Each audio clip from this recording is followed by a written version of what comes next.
Greetings everyone and welcome to my new video series, which by the title you can clearly see it will be a guide. And the reasons why I'm doing this? Well, competitive second generation is my favorite by far, and other fellow YouTubers also do this type of battles. And from the feedback on their videos and mine, I see that people like to watch, and some of them even want to play this too. But among the people that want to play, some of them don't know yet about the competitive scene or the mechanics of Gold Silver Crystal, and that makes them kind of skeptical to play this. And there are also some misconceptions about this gen, so I'm bringing this to serve as an information source for the players. Everything I will say here is based on fact as well as general knowledge among the Gold Silver Crystal players, and my personal opinion as well. Gold Silver Crystal Wi-Fi battles are done using the TGB Dual emulator, but it's also possible to do Stadium 2 Wi-Fi battles with the Project 64 NetPlay emulator. This will be more focused on the regular metagame with the Gold Silver Crystal games, but Stadium 2 is very similar, and I will address the differences when they exist. Now, in this first episode I will show you some relevant mechanics of this generation that affect competitive play. First of all, EVs and IVs. The IVs range from 0 to 15. EVs are not important in the competitive aspect because there is no limit for them. You can max them all out. But IVs are important because they affect hidden powers and also the gender of your Pokemon.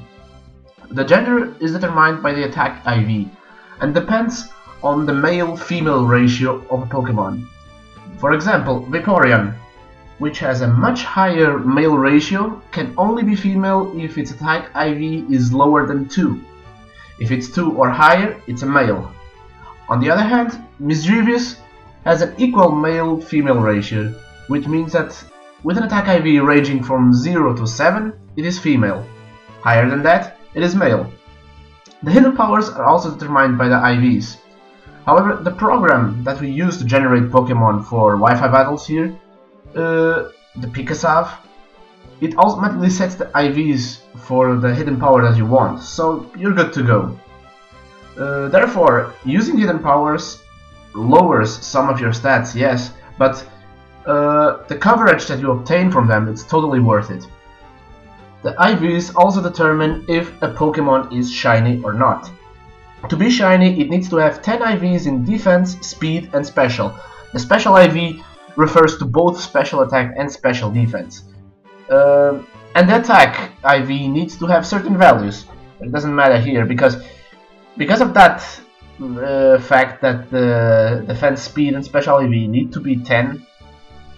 It's not recommended to use shiny Pokemon in competitive play because they will be weaker as the regular ones. Also, it's important to note that each stat after boosts can only have a maximum of 999. It caps at that value. Also, for a general reminder, in this gen there are no abilities and no natures. Second thing I need to address is spikes. Now in this gen you can only set one layer of spikes, which do 12.5% damage whenever a non-flying type switches in. There are no abilities in generation, so even stuff like Gengar is affected by spikes. It may seem like a less usable move in this gen because you have only one layer, but you will see later on that spikes are a very important aspect in the Gold Silver Crystal metagame. Now next on the list is Toxic. If you use Toxic, it works like in the later generations. The damage of it increases every turn.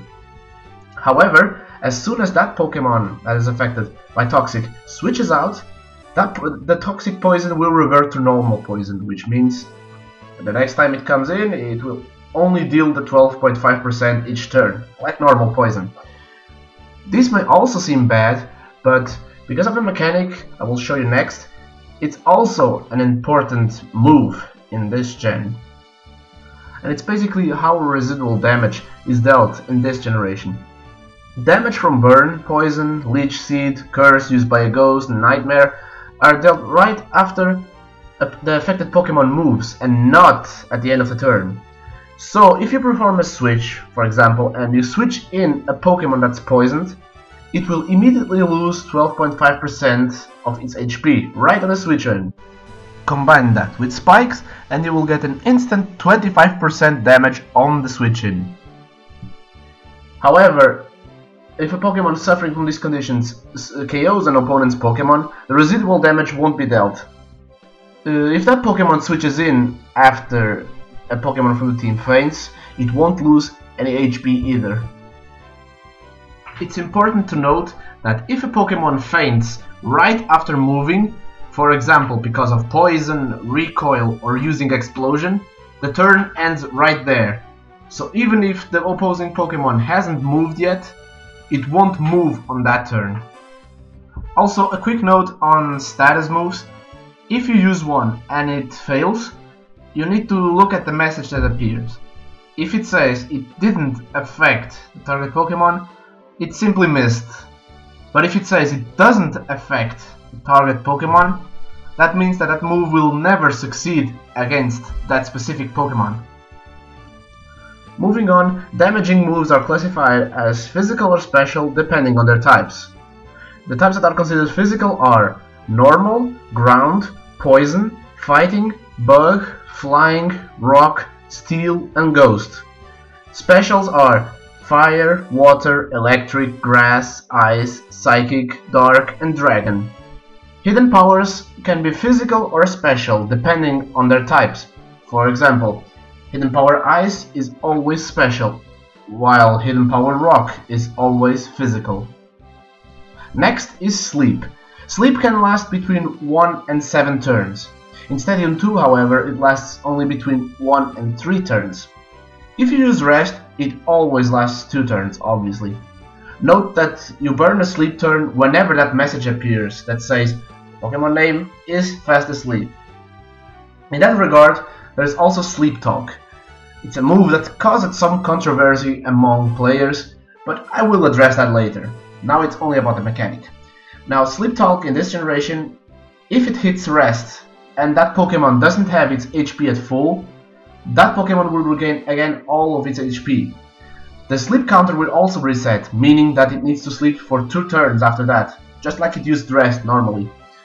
In terms of Sleep Clause, if a Pokemon hits Rest with Sleep Talk after being put to sleep with a sleep-inducing move from your opponent, and Rest actually works, the Sleep Clause is no longer inactive, meaning that your opponent may put another Pokemon on your team to sleep using the sleep-inducing move. But that grants you better control of the sleep turns, rather than having no clue when it's going to wake up after being hit by that sleep-inducing move. So that's nice. In Stadium 2, however, it works differently, since it's implemented in the game and not an agreement among the players. There, if a Pokemon uses Rest, it counts for Sleep Clause, so you can't put another Pokemon on that team to sleep with a sleep-inducing move. Now the phasing moves, Roar and Whirlwind, need to go last in a turn in order to work. They have negative priority, of course, but if for any reason they go first, they will fail. For example, if both Pokemon on the field use Roar, the faster Pokemon's Roar will fail, but the slower one will work. Also keep in mind that every move selected by Sleep Talk has normal priority, so if Roar and Whirlwind are selected by it, they no longer will have negative priority, and if they go first, they will fail. Counter and Mirror Code need to be referred as well. First of all, both assume that Hidden Powers are physical, regardless of its typing. That's because Hidden Power is labeled as a normal type move, and normal is physical, as you've seen before. In other words, Counter works against all of them, and Mirror Code works against none. Also, neither Counter or Mirror Code work against moves that are selected by an opponent's Sleep Talk. The reason for that is that they assume that the used move was Sleep Talk itself, which is a non-damaging move. And for lesser detail, Protect will always fail if you use it behind the substitute, so don't bother using them both on the same set. Also, leeching moves such as Giga Drain will never work against a substitute. Few additional stuff I want to talk about. one of them being the berries used in battle. They have different names in this generation. For example, the one that you know as Lumberry, it's called Miracle Berry here, and the Chesto Berry is called Mint Berry. You can look them up on websites like Bulbapedia.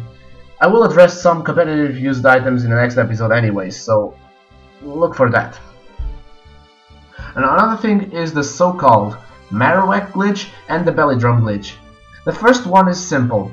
If Marowak is holding a thick club, which he always does, his attack IV cannot be higher than 13. Otherwise, after a Swords Dance, his attack will roll past 999 to a really low value like 8 or something. Players usually use Hidden Power Bug on him because it automatically sets the attack IV to 13, not to mention it gives him good coverage, so that makes the whole process simpler. Now the Belly Drum glitch is actually beneficial to the player. If you use Belly Drum with less than 50% of your HP, even though a message appears that the move failed, your attack will still increase by +2, like if you use a normal Swords Dance. However, both of these glitches were fixed in Stadium 2, so if you play there, you cannot use them. To finish this, there were some events in the past that distributed Pokemon with special moves that were not available for those Pokemon by any other means. Examples of that are the Growth Evolutions, Lovelykiss Snorlax, or Lovelykiss Nidoking or Nidoqueen. Because of this, as well as because of breeding, it causes some move combinations to be illegal. In short, an event move and an egg move cannot be on the same moveset. In terms of moves that you get from tradebacks to Red, Blue, Yellow, they can only be on the same set with an egg move or with an event move as long as that move existed in Red, Blue, Yellow. For example, a Chansey or Blissey with Heal Bell cannot have Thunder Wave on the same set because Heal Bell is an egg move and Heal Bell did not exist in Red, Blue, Yellow. And Thunder Wave is only obtainable for Chansey and Blissey with a TM in Red, Blue, Yellow. On the other hand, Snorlax can have Lovelykiss and Double Edge on the same set, because even though Lovelykiss is an event move, it existed in Red, Blue, Yellow, so you can trade it back, teach it Double Edge with the TM, so they can be both on the same set. I will leave in the description a link to a list of all illegal move combinations in Gold, Blue, Silver, Crystal, so you should check it out when you are making your team. So that's where we reach the end of the episode. Thanks for sticking till the end. Your rating and feedback in the comments below is always appreciated, and if you want some questions addressed in future episodes, just let me know. In case you are interested to play and want to battle me or other players, also write it in the comments. We usually use Skype to find battles, so we can work that out. In the description there are a couple of YouTubers that also do 2nd gen battles, so check them out too. Stay tuned for the next episode, take care of yourselves, and peace!